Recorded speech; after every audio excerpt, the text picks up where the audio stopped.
Halo semuanya, selamat datang di bahasan kita kali ini. Gini, coba bayangin deh, Anda udah nabung, nunggu bertahun-tahun, bahkan mungkin seumur hidup buat naik haji. Persiapan udah matang, koper udah beres, udah pamitan sama sanak saudara sambil nangis-nangis terharu, dan akhirnya nyampe juga di asrama haji. Secara harfiah tinggal selangkah lagi menuju tanah suci. Tapi, di rintangan paling akhir ini Anda malah disuruh putar balik dan pulang ke rumah. Nyesek banget kan? Nggak kebayang kecewanya. Nah sayangnya, ini bukan cerita fiksi. Ini realitas pahit yang bakal kita bedah tuntas hari ini berdasarkan laporan terbaru dari persiapan keberangkatan haji kita. Coba perhatikan angka ini, 14. Per tanggal 27 April 2026 kemarin, ada 14 calon jemaah haji dari embarkasi Solo yang impian seumur hidupnya terpaksa tertunda. Di saat rombongan mereka lagi sibuk siap-siap buat boarding, 14 orang ini malah dinyatakan nggak layak terbang dan harus dipulangkan lagi ke daerah asalnya. Ini bukan sekedar angka statistik di atas kertas ya. Ini benar-benar 14 cerita tentang harapan besar yang kandas di detik-detik terakhir. Oke, kita masuk ke bagian pertama nih. Kasus kepulangan calon jemaah haji. Pasti pada mikir kan, siapa sih sebenarnya mereka ini? Memahami profil mereka itu penting banget, apalagi buat Anda atau keluarga yang lagi siap-siap berangkat, biar nggak ngalamin nasib yang sama. Jadi gini, mayoritas jemaah yang dipulangkan itu adalah para lansia. Masuk akal sih karena kelompok ini emang rentan secara fisik. Tapi yang bikin hati kita makin terenyuh itu justru kelompok kedua, para pendamping. Iya, beberapa dari yang gagal berangkat ini sebenarnya sehat walafiat. Tapi mereka ini adalah pendamping setia yang milih buat batalin perjalanannya sendiri demi nemenin anggota keluarga mereka yang sakit. Bener-bener bentuk pengabdian ya. Terus kelompok ketiga adalah individu yang punya penyakit penyerta bawaan seperti demensia yang memang butuh pengawasan super ekstra dari awal. Nah, fakta-fakta tadi bawa kita ke satu pertanyaan besar.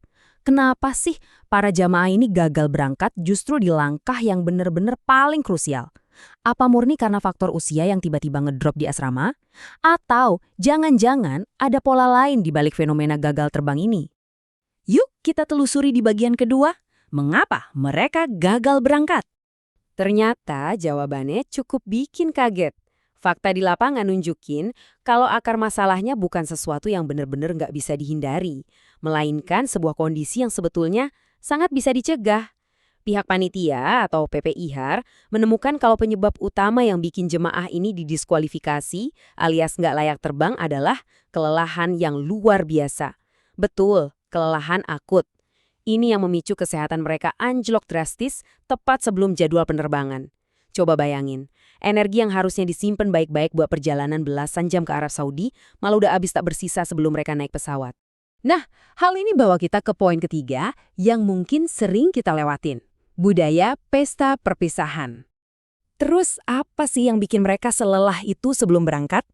Rupanya, niat baik dan tradisi budaya kita kalau nggak dikontrol bisa jadi bumerang. Kita semua pasti kenal dong sama tradisi yang namanya Walimatul Safar, ya kan? Ini acara syukuran atau kumpul perpisahan yang udah mendarah daging banget di masyarakat kita. Niatnya sih mulia banget, bersyukur, minta doa restu, pamitan sama keluarga. Tapi di lapangan, wah, acara ini tuh sering banget digelar sampai 2 atau bahkan 3 hari berturut-turut. Tepat sebelum jemaah masuk asrama loh. Kebayang nggak sih capeknya gimana? Harus berdiri nyakamin tamu berjam-jam, kurang tidur, ngobrol sana-sini, belum lagi stres ngurusin koper. Tradisi yang penuh sukacita ini, tanpa sadar, malah jadi penyedot energi utama buat para jemaah lansia kita. Saking khawatirnya sama fenomena ini, Ketua PPIH Embarkasi Solo, Bapak Fitrianto, sampai ngeluarin imbauan keras. Beliau tuh benar-benar minta supaya jamaah ngurangin aktivitas-aktivitas yang nggak perlu. Tujuannya apa? Supaya jamaah bisa istirahat total sebelum masuk asrama haji. Biar pas masuk, mereka memang udah 100% siap buat terbang. PPIH saking seriusnya sampai ngirim surat loh ke pemerintah kabupaten dan kota buat ngedukasi warganya. Poinnya simpel tapi krusial banget. Asrama haji itu bukan tempat buat recovery dari capeknya hajatan perpisahan, tapi titik tolak kesiapan buat naik pesawat. Kalau di rumah aja mereka nggak istirahat, ya ujung-ujungnya bisa kolaps di asrama. Sekarang kita lanjut ke bagian keempat.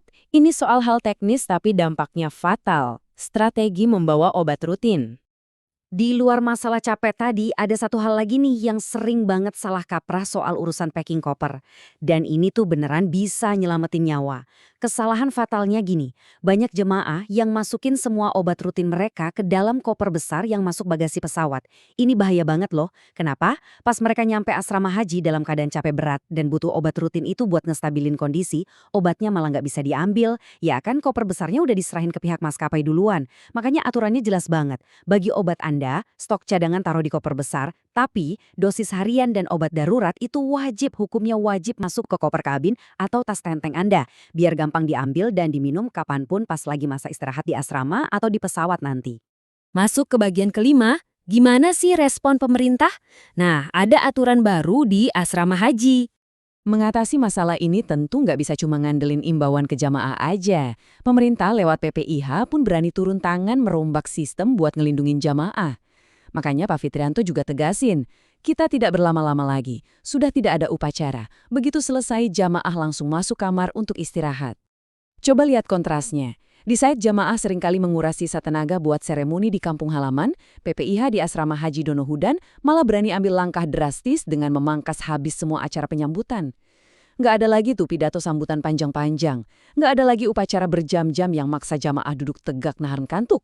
Sekarang fokusnya 100% murni buat efisiensi dan pemulihan kesehatan jamaah. Biar ada gambaran, kita lihat langsung gimana sistem one-stop service ini jalan setibanya jemaah di Gedung Jeddah Asrama Haji.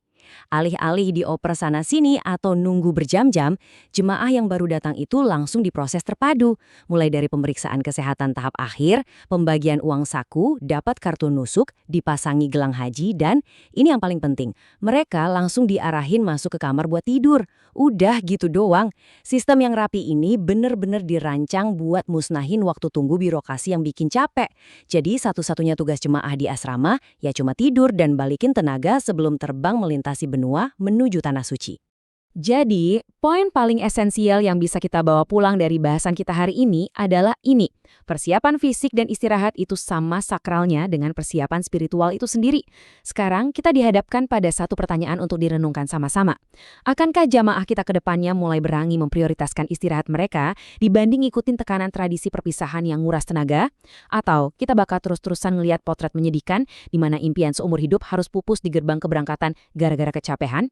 Kalau Anda atau keluarga tercinta Anda lagi siap-siap berangkat haji, tolong banget ingat pelajaran berharga dari 14 jamaah Solo ini. Simpan energi Anda, batasi acara perpisahan yang berlebihan, dan atur obat-obatan di koper dengan cerdas. Karena sejatinya, ibadah haji itu adalah ibadah fisik. Nah, sekian dulu sesi kita kali ini. Semoga informasi ini bisa bawa manfaat besar buat persiapan Anda. Tetap sehat, dan sampai jumpa di bahasan menarik berikutnya.